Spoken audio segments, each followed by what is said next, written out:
Eto naman nabanggit nga kanina na maganda magnegosyo, Oo, Profi? dahil syempre sa dedication at sipag. Ang dati na pangarap lamang ay ngayon isa ng dental and facial aesthetics clinic. Kaya naman alamin natin ang inspiring story ni Dr. Abraham Colbengan ngayong umaga dito lang sa Negosyo Tayo. Ayon kay Marilyn Monroe, a smile is the best makeup any girl can wear o ng kahit na sino man. Dahil dyan ay isang dental and facial aesthetics clinic ang aming pinuntahan upang alamin ang kanilang sekreto sa successful na negosyo.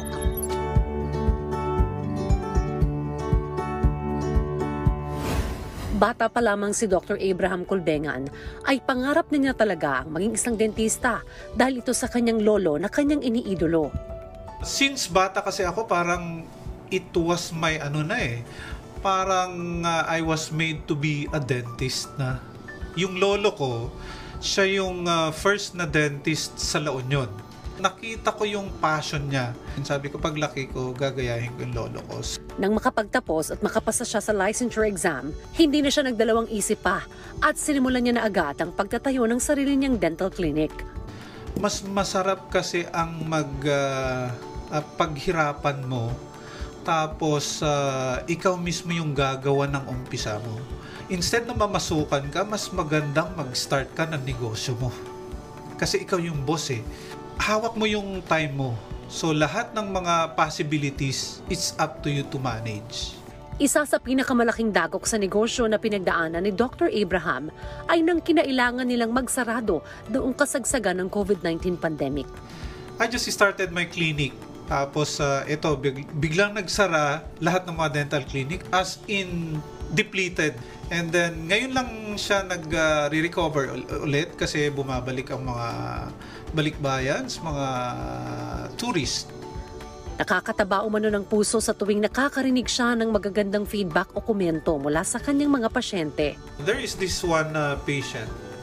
I don't know na survivor pala siya sa cancer. And then after na naibigay ko yung smile na gusto niya, "Can I hug you, doc?" "Sure, why not?" Sabi ko ganun. "You know what?" Sabi niya ganun. "This is my first time to smile again.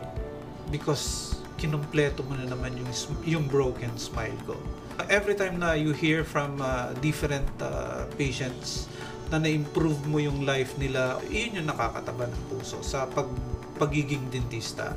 Kaya naman para sa mga gustong pasukin ng dental industry at gustong magsimula ng negosyo, ito ang tips at payo na maibabahagi ni Dr. Abraham para sa inyo. Once you pass the board exam, syempre from students kailangan matuto ka na or i-absorb mo lahat yung binibigay ng mga teachers or sa school na trainings. Maganda rin na mag-training ka muna sa mga may sinasabi na mga dentist. Tapos i-apply mo lahat yun. Further studies, parati yan, na kung may nagbigay ng updates sa dentistry, i-grab nyo parati yan. Lagi naming tanong dito sa Negosyo Tayo, bakit nga ba kailangan nating magnegosyo? Para mabuhay. Para magawa natin lahat ng gusto natin. Kasi when you maximize your potentials, ang sarap maramdaman yung pinaghirapan. Kaya lahat ng mga gustong magnegosyo dyan, kahit anong larangan yan, pero with dentistry talaga, isa rin sa pinaka-noble at pinaka-best na profession kasi hawak ninyo yung oras ninyo. Isa sa pinakamagandang benepisyo ng pagiging isang entrepreneur ay ang pagkakaroon ng time freedom.